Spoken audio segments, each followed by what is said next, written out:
everybody. So if some of you have been following my channel, you know that I have just been over to Côte d'Ivoire, Ivory Coast, in October for 2 weeks, and I am back.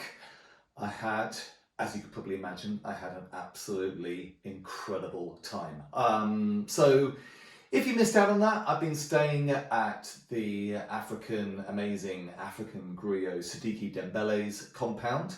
I've been learning djembe, I've been learning dundun, been doing some African dance, did a little bit of balafon, I did singing, and what made it even more special was just being part of this whole community which was there, including his in-house band that would rehearse every evening. It was incredible. But at the same time, there was also, on top of that, some quite interesting insights that I found with the way that people were playing there.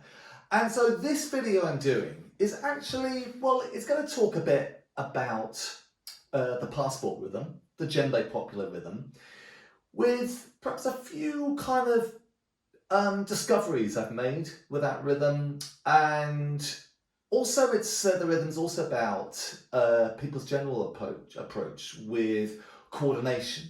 And if you've got involvement with the djembe, you probably know that sometimes coordination, we can get in a bit of a tangle about what our arm's doing. Sometimes we can struggle with getting things to sort of flow really, really smoothly. But let's talk about Djembe Populaire, okay? So I'm going to put up a playlist around here.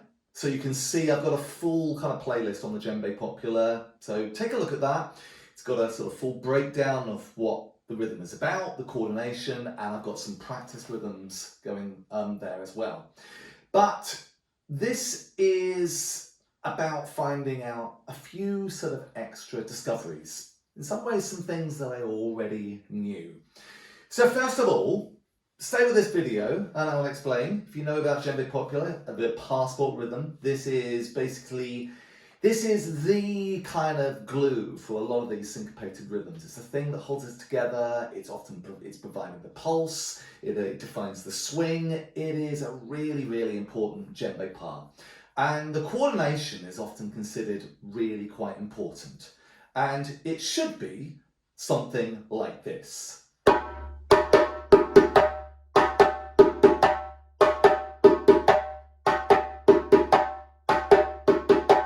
Okay, with quite a lot of emphasis and understanding that you have this right hand, which is doing all the pulse beats all the way through. And the left hand is just bringing in some things that sort of embellish it. But if I take out the left hand,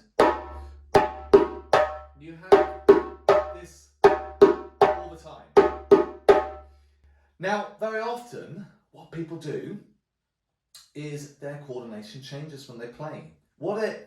It's usually considered the right way to do it, I say usually, is you start with the right hand, and then the next beat, which is going to be a slap, is going to come in from the left. And you bring it and come back to the right again, but then the right is going to go again and do 2 tones before you come back to the beginning of the loop again. All right? And what can often happen is that people's coordination can change. So that the right hand goes like this. It goes, you start with that right pulse, all right, with a slap, and then instead of having the left coming in with a slap, you do the right hand next. Okay? And then we always sort of ask the question, well, what difference does it make? And in a way, actually, that video is about this. And you know what? I'm going to tell you something. If you are playing Djembe Populaire and you are playing right, right, left, right, left, right, right, left, well, you might like this video because I've come across lots of people playing with that coordination when I was in Abidjan in Côte d'Ivoire. Okay, and the people that die hard Famadou Konate people following Famadou Konate who know that the Guinean style, which is like go right, left, right, left. You might say, oh, well, they're not authentic, are they? And I was thinking, when I saw it, I thought, oh, shock, horror, oh no! This brings everything into question. Surely there must be one rule that covers all of the land, that the Djembe Populaire must be right, left, right, left, right. And I thought, no, shame on you guys. How can you do this? And here we got to just basically just consider this way, okay? I think we make these rules when we're not in Africa about how things are. And when we go on our trips to Africa, we actually find things are just, there are nuances and things are not always as we have accepted them. Look, it's not going to be like that. You can't just say that, you know, throughout thousands and thousands of square miles, this rule is going to be extended all the way over. We can only say that there's some consistencies and there would be a considered way of doing Djembe Populaire. But I discovered nuances with this rhythm. And I know a little bit more about this because the other thing is that what we need to understand with Djembe Populaire is there appears to be a Mali style of coordination and there is a Guinean style of coordination. Now, I was in the Ivory Coast, but actually a lot of the music that I was listening to, it really sounded like Mali. The balafons had this kind of the Mali sort of scale on the balafons. The vocals, the songs really were sort of a Mali style. And then we got to the drums. Well, Djembe Populaire is quite often played, I believe, in the Mali way, is played with that right, left, right. I know this because actually I met a guy from America who had a Malian teacher when he was living in me. He came over to the UK, but he had a Malian teacher who was really good. And he had learnt Djembe Populaire with that coordination, right, left. So it is very interesting, this. But the other thing to understand is the other thing where I was staying. I mean, look, shall I show you what they were like? I mean, look, they look pretty authentic to me. I mean, you might say maybe they weren't the real thing, but oh my God, they were the real thing. They were the real thing. I mean, look, there is no one who could ever doubt that Sidiki Dembele himself is the real thing, and he is their mentor and their trainer. Look, do you want to see what they were like? Well, here you go. Here's a clip.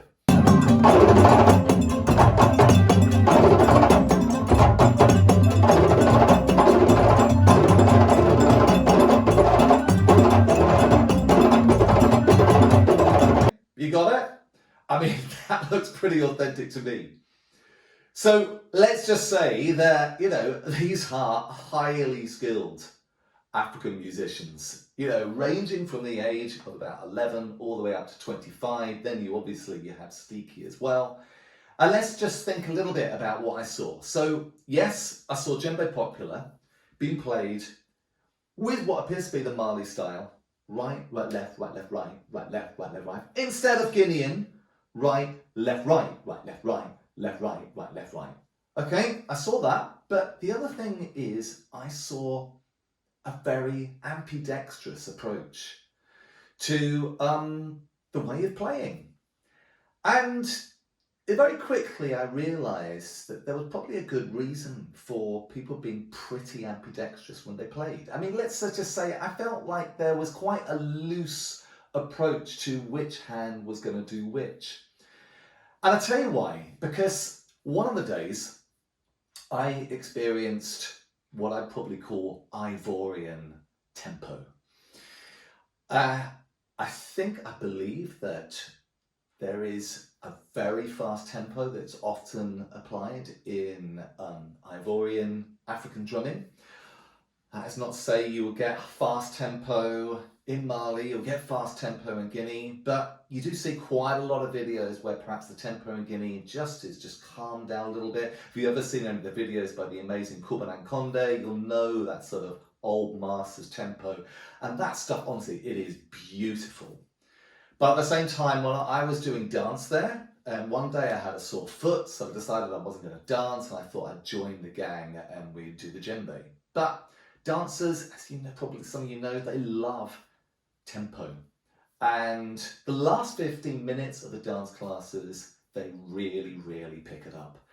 And guess what, guys? Yeah, I was doing a very simple rhythm, but I was burnt out. 5 minutes in, when they put the tempo up, I was pumped. I couldn't go any further. I was just burnt out, and I was overloaded in the hands, and they carried on. So the next day, when I was having a little break from the dancing, I was watching them up in the tempo. I was looking at people's hands, and I specifically remember seeing someone playing one pattern really, really fast. And I think it was Djembe Populaire. It might have been another pattern.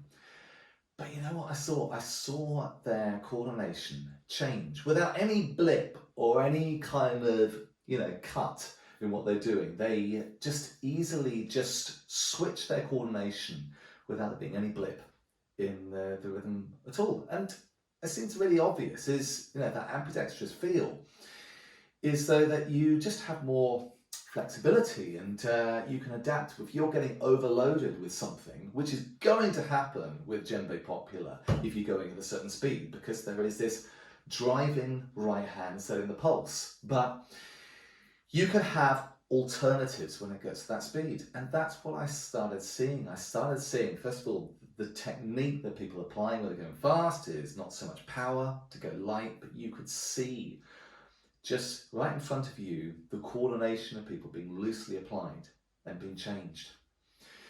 So that was what I saw in general with some of the different djembe patterns.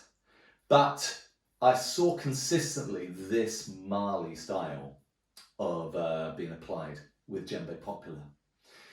Now you might be thinking, I'm thinking, oh great, all right, well then we're going to just completely, we're going to trash the whole kind of, the importance of that coordination with Djembe Populaire, which we'll call the Guinean style. Just trash it. It doesn't matter. We can all do it the same. I'm not saying that, actually. I'm not. And I had a conversation with Siddiqui about this. And he said, yes, there is the Malian style of the Djembe Populaire, and people in his group, they apply that. Their ancestors, they might be born in Ivory Coast, but their ancestors, they've originated from Mali. But he equally respects the Guinean style, which is the one that people are most familiar with. And probably the narrative of the Guinean style has just been because we have some of the great masters, Mamadi Keita, Famadou Konate, just name those two. They probably set the narrative, but it's a good narrative. And Sadiq would actually say, of the two, he'd probably say that the Guinean style is better. And I'd also strongly recommend, if anyone is a beginner and they're starting on the Djembe Populaire, is to approach it with the Guinean style. And it's for this reason. Basically, the Guinean style means that you have a consistency of a pulse hand being played. In most cases, in most people, right hand, but you could be having everything converted into the left, but we're talking about your strong hand, your lead hand. Now, I've actually seen some people recently who are kind of around about beginner's level, and I've seen them, unaware to them, but they're actually playing the Malian way. Their tempo was going out of sync.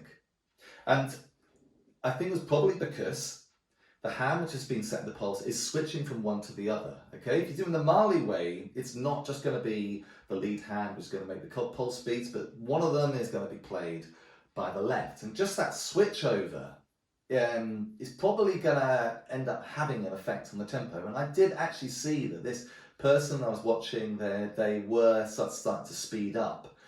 And I think it probably has got something to do with the fact that you haven't got this consistency of the pulse hand. Now, that would be my suggestion, but at the same time, I also think as you start to develop it's important for us to embrace the nuances that you get in coordination and in West African drumming. I don't think it's fair to say that, oh, the Ivorian way is bad, they do it like this is good, okay, they do it like this, they do it like that. I mean, you know, we can get into that game, but I think it's a futile game. I just prefer to see, you know, this was amazing, they do it like this. Over here, they're amazing, they do it like this. Over here, they are beautiful, they play it like this. And there's guidelines, I'd say, for the beginners, is, you know, to approach some of the things like Djembe Populaire in the way that the old masters like Mamadi Keita have done, okay, with that Guinean style. But embrace the nuances. Understand that, you know, there isn't always one rule that sets everything, okay? You are going to come across people doing amazing things, and sometimes the coordination they can have, it is going to defy logic. And the other thing, which is my own personal project, is that I have decided that I want to redo a lot of my patterns, and I want to reverse my hands. So I want to start doing, for example, Djembe Populaire, but I want to have a go at doing the lead hand with my left.